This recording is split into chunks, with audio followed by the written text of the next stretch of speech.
जनहितमा हुनुपर्छ। अझ भूमिहीनको समस्या सम्बोधन गर्ने हुनै पर्छ। थप चर्चा अघि विश्राम।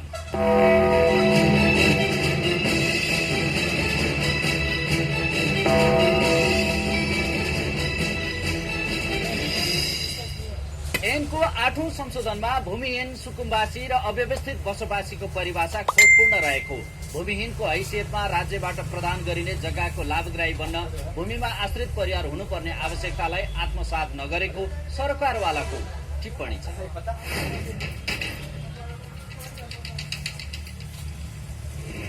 सरकारले भूमि ऐन 2021 मा गरेको 8औं संशोधन पनि भूमिसँग गाँसिएको मूलभूत सवालहरूको समाधान हुन नसक्ने विज्ञ तथा सरकारवालाहरूले औल्याएका छन्।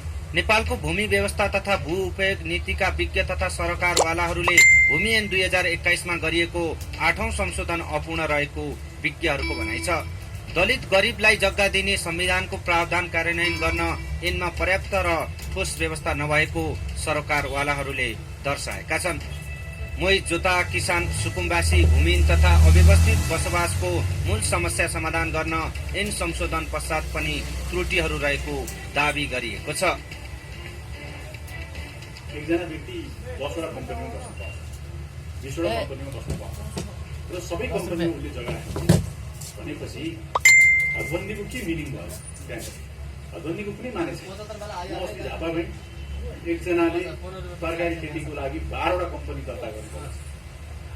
म यहाँ के भनेदेखि यसलाई अब व्यक्तिको अलिकता चाहिँ कुरा सिक्छ, तर के भने 12वटा कम्पनीले 300 बिघा जमिन चाहिँ र तपाईँले झापा र मोरङ हेर्नु भने मारवाडीहरूले 1 तिहाई छ भनेर भन्छ। त्यस कारणले तपाईँले यसलाई छुट दिने हो भने अबको चाहिँ गरिबीको प्रतिशत चाहिँ डबल टेबल चौबर भएर जान्छ। त्यस कारणले अहिलेको सम्पत्ति भनेको के हो भन्दाखेरि जमिन र त्यसमा बनेको घर र उद्योग छ र यसले के भने नेपाललाई समुन्नततिर होइन, समाजवादमा होइन, यसले चाहिँ पुरा लैजान्छ र नेपाललाई एउटा सम्पन्न नेपालीहरूको समाज ऐनको 8औं संशोधनमा भूमिहीन, सुकुम्बासी र अव्यवस्थित बसोबासको परिभाषा खोटपूर्ण रहेको, भूमिहीनको हैसियतमा राज्यबाट प्रदान गरिने जग्गाको लाभग्राही बन्न भूमिमा आश्रित परिवार हुनुपर्ने आवश्यकतालाई आत्मसात नगरेको सरकारवालाहरूको टिप्पणी छ। आवश्यकता वा लोभका कारण अव्यवस्थित बसोबास गरेको हो भन्ने कुरालाई छुट्याउनु पर्ने गरी कुनै व्यवस्था नगर्दा वास्तविक भूमिहीन किसान लाभान्वित हुनबाट वञ्चित हुने खतरा रहेको विज्ञहरूको भनाइ छ। संशोधन दायित्वमा केन्द्रित रहेको र भूमिमा सुरक्षित प्रयोग अधिकार तथा भोग अधिकार प्रदान गर्ने कुरामा ऐनमा समेटिएको छैन। ऐनमा भूमिमा आश्रित, सीमान्तकृत तथा विभेदित समुदायको भूमिमा पहुँचको अवस्थालाई समय समयमा मूल्याङ्कन गर्नुपर्ने दायित्व सिर्जना गरिएको छैन। 8औं संशोधनको हदबन्दीको विद्यमान समस्यालाई सम्बोधन नगर्ने विज्ञहरूको दावी छ। भूमिमाथिको अधिकारका सबै अवयवहरूलाई चाहिँ अलिकति परिभाषित गर्न पर्यो। त्यसमा चाहिँ के छ भने एउटा कन्ट्रोलको कुरा छ, त्यसपछि युजको कुरा छ, ट्रान्सफर गर्ने एउटा ओनरसिपलाई चाहिँ हस्तान्तरण गर्ने कुराहरू छन्। त्यो सबैलाई हामीले चाहिँ एउटा राम्रोसँग डिफाइन गर्नको लागि पनि नयाँ चाहिँ कानुन जरुरी छ भन्ने छ। अर्को चाहिँ यो भूमिहीनताको सन्दर्भमा चाहिँ नियमित रूपमा त्यसलाई चाहिँ एसेस गर्ने कुरा, कुन समुदायले होइन कुन ढङ्गले चाहिँ भूमिमाथि पहुँच प्राप्त गर्न सकेको छ छैन, त्यसमा के अवरोध आएको छ, ती सबै कुराहरूलाई रेगुलरली राज्यले चाहिँ अनुगमन गर्नुपर्ने हुन्छ। किनभने अघि नै मैले भने अरू मानव अधिकारसँग पनि भूमि जोडिएको छ। आर्थिक सामाजिक अधिकारको उपभोग गर्नको लागि यो चाहिन्छ। औद्योगिक प्रयोजनका लागि कम्पनीलाई जग्गा खरिद गर्न दिने र उद्योग नफुले वा नचले जग्गा बिक्री गर्न दिने भूमि ऐन 2021 को 8औं संशोधनका प्रावधान घातक रहेको भन्दै विज्ञहरूले विरोध जनाएका छन्। कम्पनी खोलेर असीमित जग्गा खरिद गर्ने र बिक्री गर्ने छुटले जग्गा हदबन्दीको व्यवस्था नै प्रभावित हुने सरकारवालाले चिन्ता व्यक्त गरेका छन्।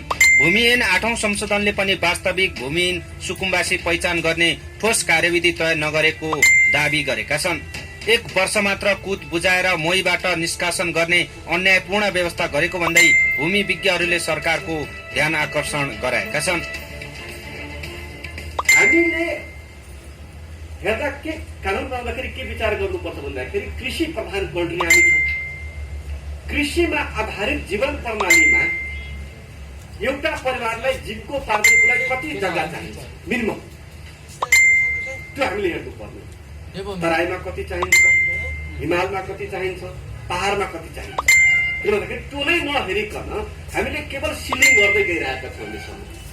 यो अवैज्ञानिक सिलिङले हाम्रो चाहिँ समस्या समाधान गर्न सक्दैन। सुकुम्बासी छानबिन तथा विवरणका लागि आयोगको व्यवस्था गरिएको भए पनि त्यसको काम, कर्तव्य र अधिकारका बारेमा कुनै विधायकी मार्गदर्शन नदिएर सरकारको स्वइच्छामा छाडेको ऐनको प्रावधान पनि नमिल्दो छ। आयोग गठनलाई लैंगिक तथा सामाजिक समावेशीको पक्षलाई व्यवस्था गरिएको छ। आवश्यकता वा लोभको कारण अव्यवस्थित बसोबास गरेको हो भन्ने खुट्याउनु पर्ने गरी कुनै व्यवस्था नगर्दा वास्तविक भूमिहीन किसान लाभान्वित हुनुबाट वञ्चित हुने खतरा रहेको विज्ञहरूको भनाइ छ। थप चर्चा अघि विश्राम।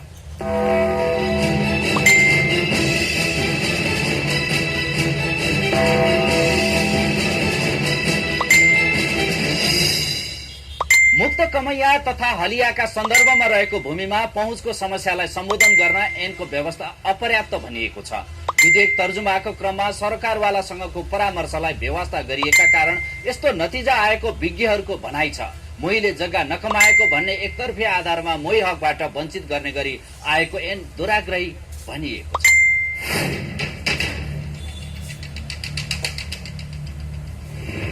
नेपालको संविधान 2072 मा दलित, गरीब, मुक्त कमैया, हरुवा, चरुवा र हलियालाई सामाजिक सुरक्षा र सामाजिक न्यायको प्रत्याभूति स्वरूप जग्गा दिने प्रावधान राखिएको छ। संविधान प्रदत्त भूमि सम्बन्धी अधिकार कार्यान्वयन गर्न भूमि सम्बन्धी ऐन 2021 मा 7औं र 8औं संशोधन गरियो। तर दुवै संशोधन भूमि सम्बन्धी मौलिक अधिकार कार्यान्वयन गर्न असफल र अपर्याप्त रहेको छ। भूमि सुधारको कन्सेप्टै चाहिँ नि छलफल भयो। समग्र भूमि सुधारभित्र 4 कुरा पर्छन् भन्ने हामीले प्रस्ताव गरेका छौँ। एउटा तपाईँको के भने भूमिको वितरण, तपाईँले चाहिँ समाजवाद उन्मुखमा जाने हो भने भूमिको वितरण गर्दाखेरि तपाईँले स्वामित्व पनि दिन सक्नुहुन्छ अथवा युज राइट पनि दिन सक्नुहुन्छ।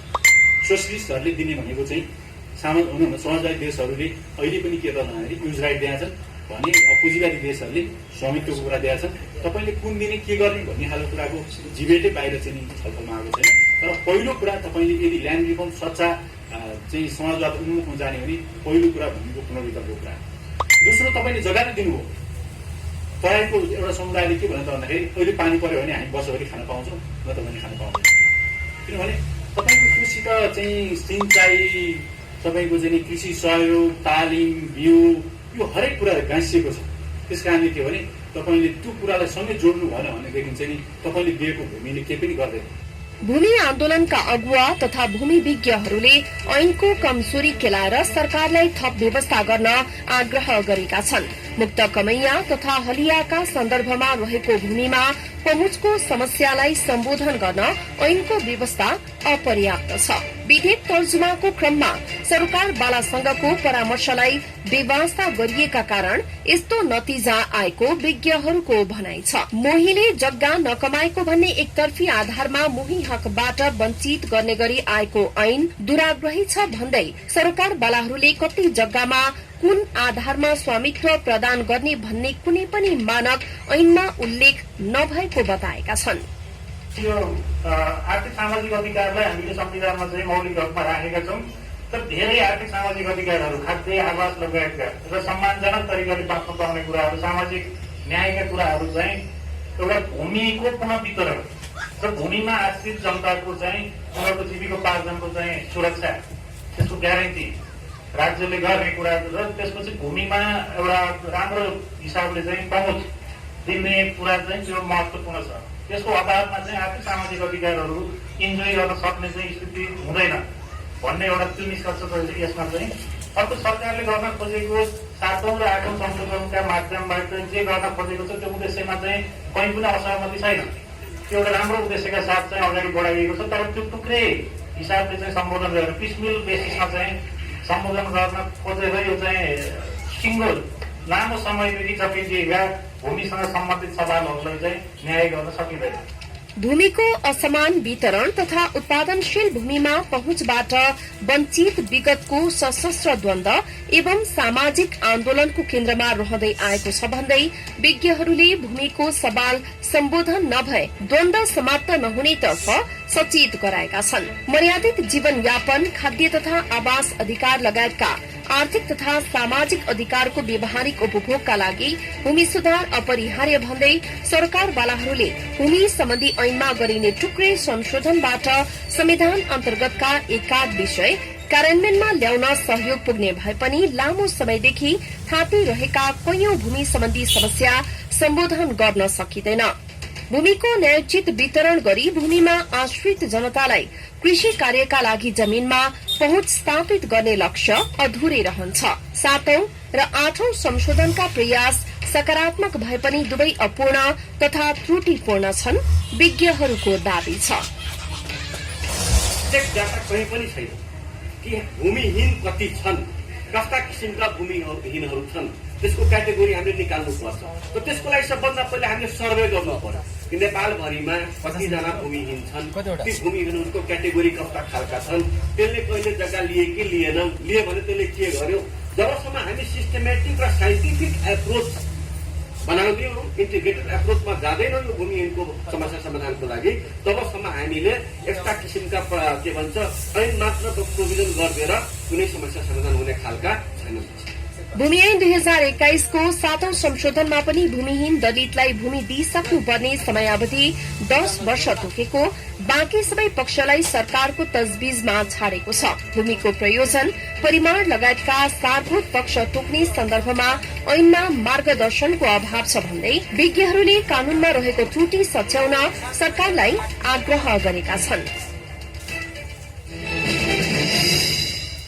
भूमि सम्बन्धी ऐनको पछिल्लो संशोधनले हदबन्दी पुनरावकलनलाई राम्रोसँग सम्बोधन गर्न नसकेको आवाज उठेको छ र तर्क गरिएको छ एउटै मोडलबाट भूमिको समस्या समाधान हुँदैन। भूमिको उपयोग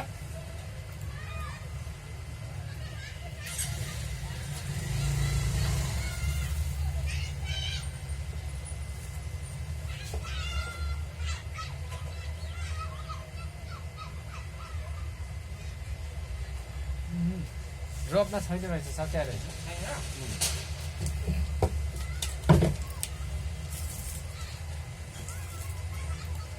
नहेरी गरिने भूमि वितरणले भूमिहीनको समस्या प्रभावकारी रूपमा समाधान नहुने बताइएको छ। भूमि सम्बन्धी समस्या समाधान गर्न महिला तथा जोखिममा रहेका समुदायलाई सम्बोधन मुख्य चुनौती हो। नेपालको संविधानले भूमिमाथिको पहुँचलाई मौलिक हकका रूपमा मान्यता दिएको छ, तर कृषिमा निर्भर नेपालका 26.1% परिवारसँग खेतीका लागि जमिन नै छैन। सीमान्तकृत र विभेदमा पारिएका समुदायलाई उनीहरूको मर्यादित जीवन जिउने अधिकार, खाद्य अधिकार, पर्याप्त आवासको अधिकार लगायत अन्य आर्थिक, सामाजिक र सांस्कृतिक अधिकार उपभोग गर्न सक्षम बनाउन भूमि र उत्पादनमूलक स्रोतमा पहुँच अपरिहार्य छ। सरकारले भूमिहीनको समस्या समाधान गर्न भूमिहीनमा गरेको संशोधन के साँच्चै अपूर्ण हो त? 8औं संशोधन र वैज्ञानिक दावी के साँच्चै शंखामा परेकै हो त? हामीले विषय उठाएका छौं। राज्य र सरकारवालाको घनीभूत छलफल होस् र भूमिहीनहरू अलमलमा नपरुन्। जनभावनामा सदरमुकाम र सुदूर भन्ने शब्द हुँदैन। मुलुकको माटो जहाँ छोए पनि राष्ट्र एकैचोटि जागरूक हुन्छ। यो दूरीविहीन आचरण नै समाचार हो, बाइलाइन अर्थात जिम्मेवार पत्रकारिता। राज्य दृष्टिमा देशभित्र दूरी हुँदैन। नमस्कार।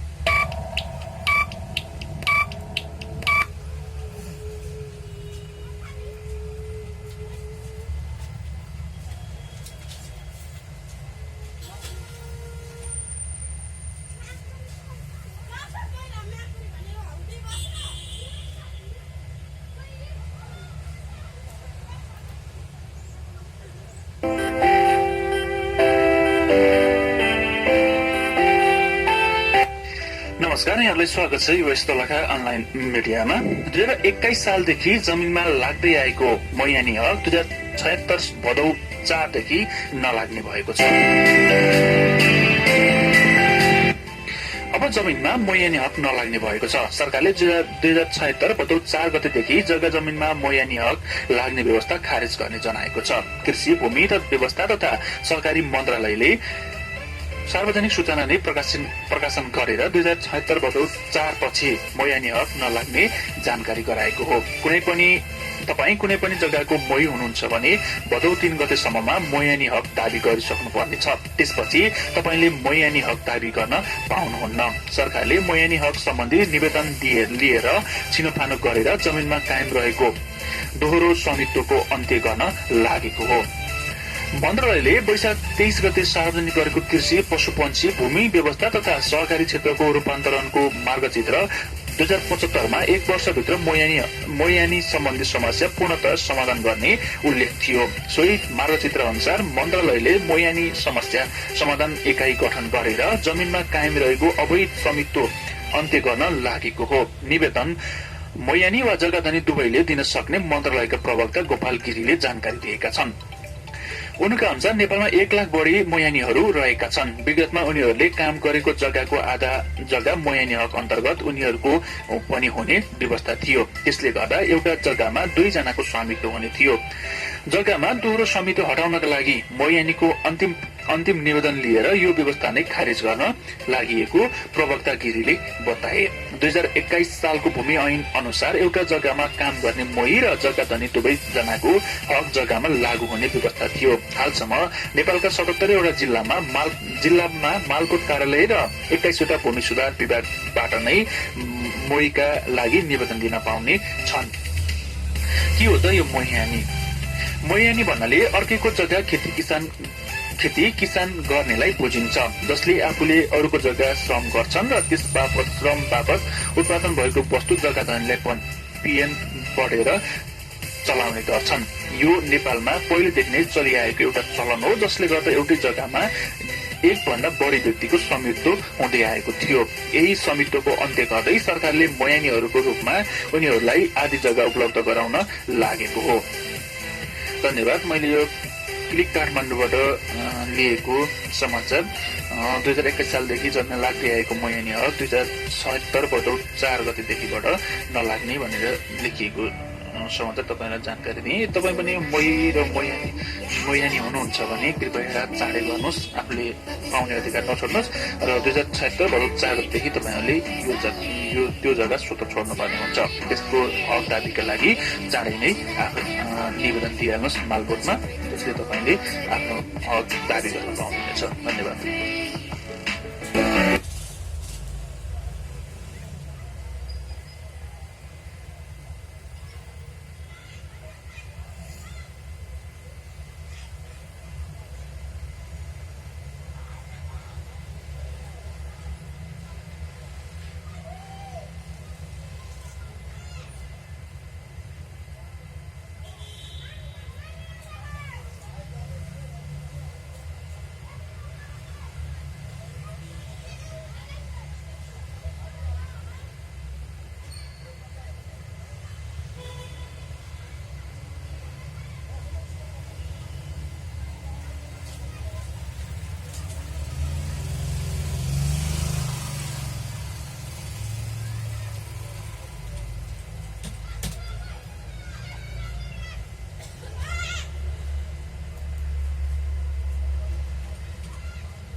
एघरा सर कति 100 MG को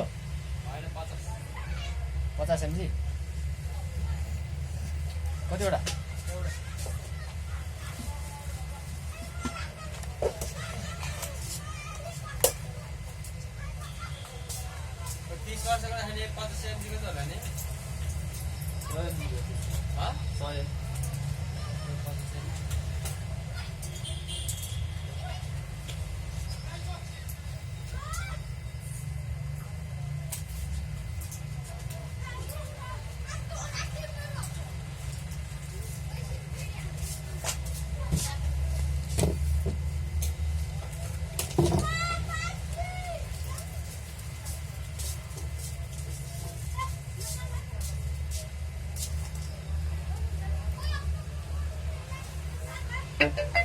विश्वास छ तिमीमै तिमी जस्तै अटल कोही छैन विश्वास छ तिमीमै तिमी जस्तै अटल कोही छैन गडबडमा शुद्धता तिमी जै अरू कोहीमा छैन विश्वास शक्ति शुद्धता अटल तिमीमै छ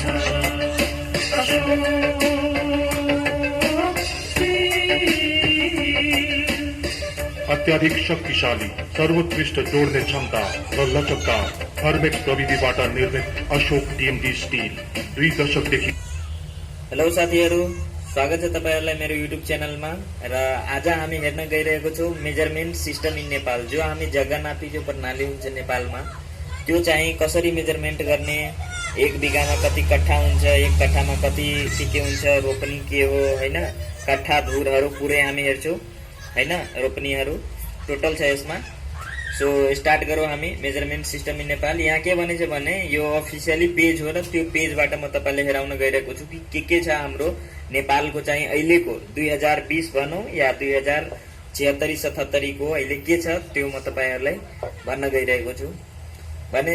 भनिरहेछ कि नेपालमा चाहिँ 6772.63 स्क्वायर मिटर हुँदो रहेछ। 1 बिघाको मतलब चाहिँ 1 बिघामा यति मिटर स्क्वायर हुन्छ त्यो चाहिँ यसले भनेछ। यहाँ चाहिँ लेखिदिएछ 1 बिघा इक्वल टु कति छ भने यहाँ माथि चाहिँ 6772.63 स्क्वायर मिटर छ या मिटर स्क्वायर भनौं। अफिसियली चाहिँ यो मेजरमेन्ट हैन, यो जो बिघा हुन्छ यो तराईमा चाहिँ बिघा युज हुन्छ र नेपालमा हिली रिजनमा चाहिँ यसलाई रोपनी भनेर चाहिँ खास गरेर यसलाई चिनिन्छ हैन। र यसमा के हेर्छौं भने हामी यहाँ हेर्नुहोस् measurement system, measurement of area in terms of bigha. बिघाको टर्ममा हामी के हेर्छौं भने यहाँ छ पुरै 1 बिघाको कति छ 20 कट्ठा हुन्छ। 1 बिघामा कति 20 कट्ठा हुन्छ। अब 1 बिघामा चाहिँ कति स्क्वायर मिटर हुन्छ 6772.63 स्क्वायर मिटर हुन्छ या मिटर स्क्वायर भनौं। र त्यसकै स्क्वायर फिटमा कति हुन्छ त्यो मिटरमा छ। अब यो फिटमा छ, फिटमा कति छ अब तपाईलाई थाहा होला। यहाँ हेर्नु, यहाँ चाहिँ मिटर स्क्वायरमा छ र यहाँ फिटमा छ 72,900 स्क्वायर फिट छ। फिटमा यो चाहिँ भइहाल्यो यो। अब त्यसपछि हेर्छु त्यसलाई रोपनीमा कति हुन्छ रे। रोपनीमा 13.31 रोपनी हुन्छ हैन। त्यसपछि अब हामी अर्को हेरौं, अर्को चाहिँ के छ 1 कट्ठा। 1 कट्ठामा कति हुन्छ 20 धुर हुन्छ हैन। अब यो 20 धुरको कति स्क्वायर मिटर हुन्छ 338.63 मिटर स्क्वायर हुन्छ हैन। अब चाहिँ यसको फिटमा हेर्ने हो भने हामी कति हेर्छौं 3645 फिट हैन, 3645 स्क्वायर फिट हुन्छ यो। अब त्यसपछि हेरौं कतिको 1 धुरको कति हुन्छ। 1 धुरको हामी स्क्वायर मिटरमा हेर्ने हो भने 16.93 मिटर स्क्वायर हुन्छ हैन। त्यसपछि फिटमा हेर्ने हो भने 182.25 स्क्वायर फिट हुन्छ हैन। अब त्यसपछि हामी के हेर्ने हो measurement of area in terms of रोपनी।